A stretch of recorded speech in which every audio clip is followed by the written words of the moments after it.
Hi everyone, welcome again to another Teacher Joseph video clip.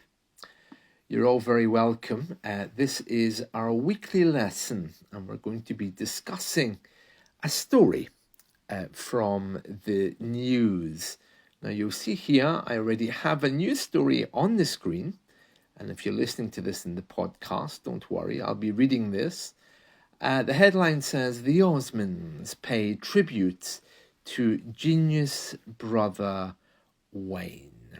Right, so first of all, to pay tribute to someone means to remember them with fondness or to do something to remember them after they die, to pay tribute. Okay, so we're just going to read through this story and see what comes up. All right, so I'm going to read it fast and then we'll discuss it at the end. Right, let's begin. Wayne Osmond, the founding member of family band The Osmonds, who had a string of hits in the 1970s, has died at the age of 73. Wayne was a singer and guitarist and co-wrote many of their biggest hits, including Crazy Horses, Going Home, and Let Me In. Wayne brought so much light, laughter, and love to everyone who knew him, especially me, wrote brother Donnie. He was the ultimate optimist and was loved by everyone. Merrill Osmond called his late brother a genius in his ability to write music, who was able to capture the hearts of millions of people and bring them closer to God. He continued, I've never known a man that had more humility, a man with absolute no guile, an individual that was quick to forgive and had the ability to show unconditional love to everyone he ever met. Merrill and Donnie said the cause of death was a stroke. And there's a picture of them there. If you're looking at this on YouTube, there's 1, 2, 3, 4, 5 boys looking very happy. From the 70s. It says the Osmonds around 1972 with Donnie at the front, Merrill at the back, and in the centre are Wayne, Jay, and Alan. Okay, the story continues. Born in August 1951 in Ogden, Utah, Wayne was the fourth oldest of 9 children and raised in a Mormon household. As a child, he started performing in a barbershop quartet with siblings Alan, Merrill, and Jay. By 1961, the Harmonizing Brothers were regular performers at Disneyland in California. A year later, they made their TV debut on the Andy Williams Show. They quickly became regulars on the show, earning the nickname One Take Osmonds because of their flawless, tirelessly rehearsed performances. Younger sibling Donnie joined the lineup in 1963, and they began to broaden their repertoire to include clean-cut pop songs. Their initial singles flopped out after the success of the Jackson 5 showed that family pop could be a commercial success. MGM Records signed the band and sent them to work at the famed R&B studio Muscle Shoals. There, they were given a song called One Bad Apple, Don't Spoil the Whole Bunch, which had originally been written for the Jacksons, but was rejected by their record label. Parky, bubbly and bright, the song topped the US singles chart for 5 weeks in 1971 and established the band as a chart presence a decade after their professional debut. And there's another picture of them here when they were on top of the pops in the UK in the 70s with Jimmy at the centre. He was the little boy. Yes. Right, the story continues. For a while, the siblings generated the same sort of fevered excitement as the Beatles. When the band flew into Heathrow Airport in 1973, 10,000 teenage fans packed the roof gardens at a nearby office block to see them arrive. Part of the balcony railing and wall collapsed amidst a crowd surge, slightly injuring 18 women. On their departure, hundreds of fans mobbed their limousine. A reporter for the New York Times said they were lucky to escape alive, while The Guardian said the scenes almost led to a ban on pop groups entering the UK via Heathrow. But pop is a fickle industry, and the Osmonds' record sales started to tail off by the mid-1970s. At the same time, Donny and Marie Osmond were offered their own TV variety show, which became a massive hit in the US and was screened by BBC One in the UK. As a result, the band went on hiatus and ultimately dissolved in 1980, although they regularly reformed for county fairs and reunion tours over the coming decades. Wayne Osmond suffered a number of health problems during his life. He was diagnosed with a brain tumour as a child, which resulted in cognitive problems. In 1994, he noticed that the condition was worsening.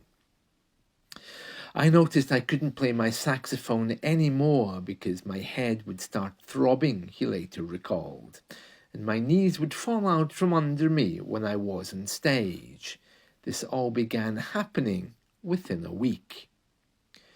The subsequent surgery and related cancer treatments resulted in significant hearing loss that persisted for the rest of his life. He also suffered a previous stroke in 2012 or 2012. Another picture of them all here. The family regularly reunited to perform on stage and on TV over the years. And this picture has the sister with them, that's Marie Osmond. In 2019, the musician joined his siblings Alan, Merrill and Jay for their final ever performance on TV show The Talk. Performing in front of a screen that showed a montage of their career highlights, the original quartet performed a song called The Last Chapter, written as a thank you to their fans. Sister Marie, who presented the show, joined them afterwards to pay tribute, saying, "I'm so honoured to be your sister. I love you guys. You've worked so hard. Enjoy your retirement." Wayne spent his retirement indulging in hobbies, including fly fishing and spending time with his family. He maintained an optimistic outlook, telling Utah newspaper Desert News that hearing loss didn't bother him. "My favourite thing now is to take care of my yard," he said. "I turn my hearing aids off, deaf as a doorknob, tune everything out. It's really joyful." He is survived by wife Kathleen and 5 children, Amy, Stephen, Gregory, Sarah and Michelle. He's also survived by his 8 siblings, Viral, Tom, Alan, Merrill, Jay, Donny, Marie and Jimmy. And that ends the text of our weekly lesson. So, this weekly lesson is all about the Osmonds. Now, let me just give you some backdrop. Backdrop just means some background information, because you might not have heard of the Osmonds. They're basically a really highly successful pop group, very similar to the Jacksons.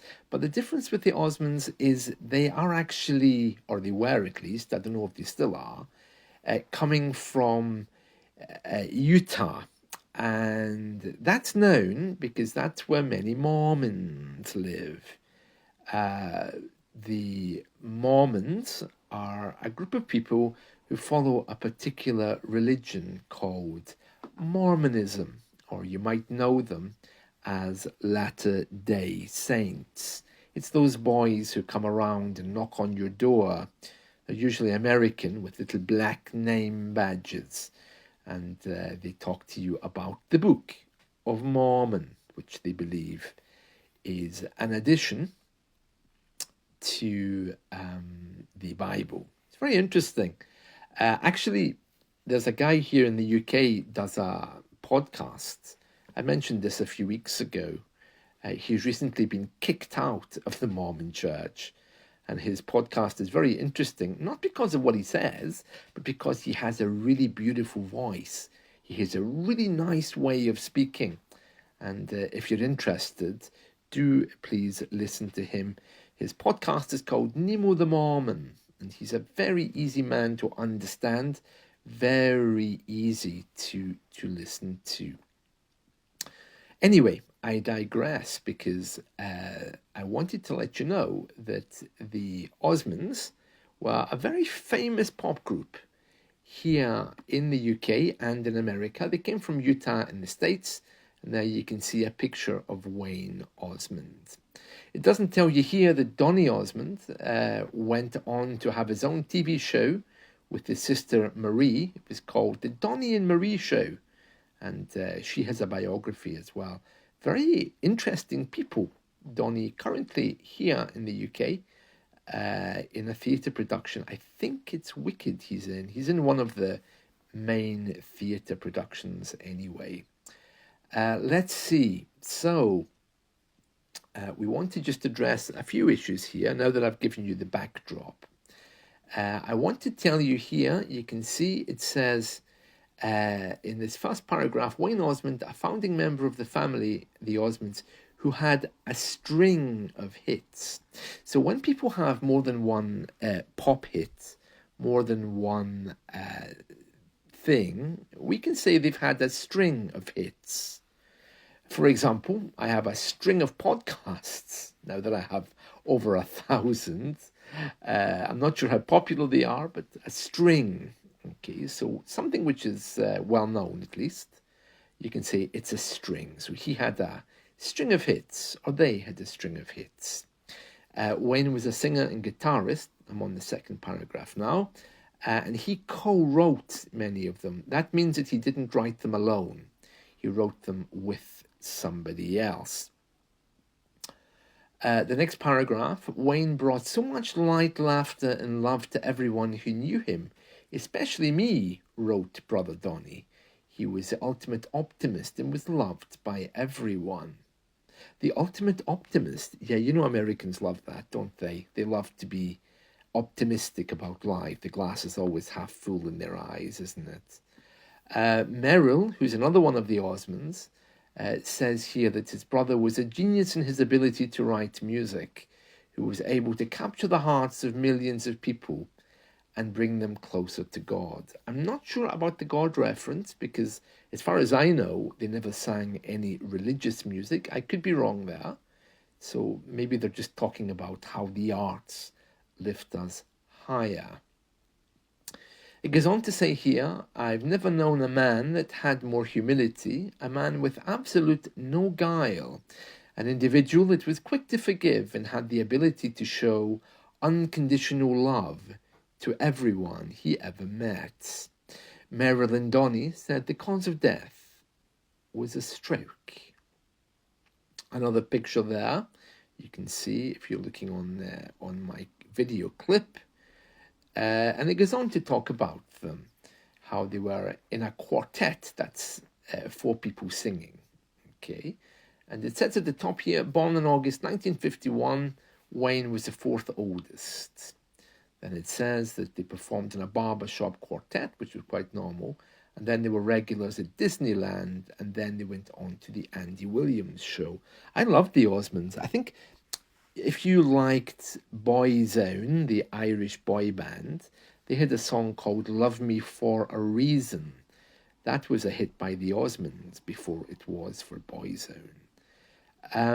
Puppy Love was one of Donny Osmond's songs, which was nice, yeah. Donny was one of these teenage heartthrobs. That means someone that the girls used to like.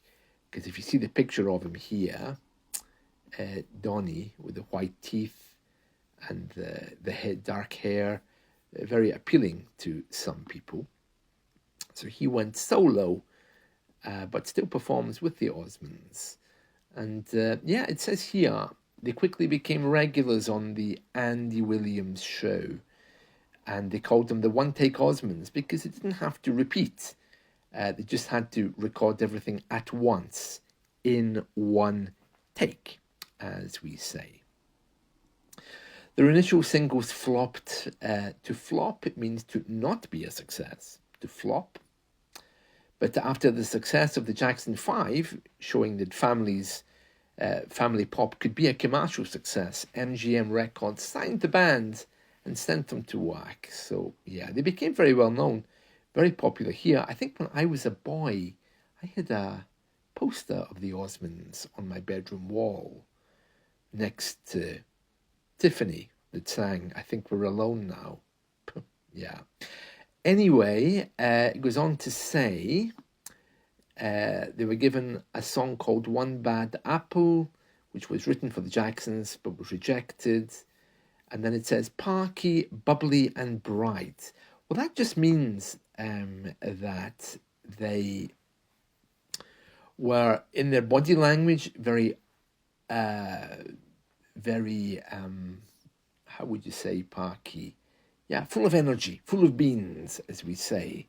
Bubbly, the same. So Parky is when you really are full of energy and upright, you know. Bubbly is when your emotions are bubbling over. And bright, a big smile. The song topped the US singles chart for 5 weeks in 1971 and established the band as a chart presence. 1971, that's a year I was born.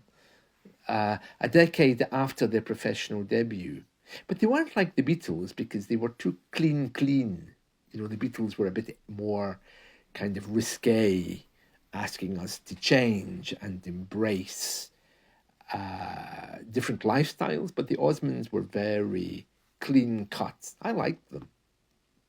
Especially the sister, she was nice. Yeah, she sang Paper Roses, Marie Osmond, when she became solo as well, when she broke away from the Osmonds. I think, I've seen a concert of her recently.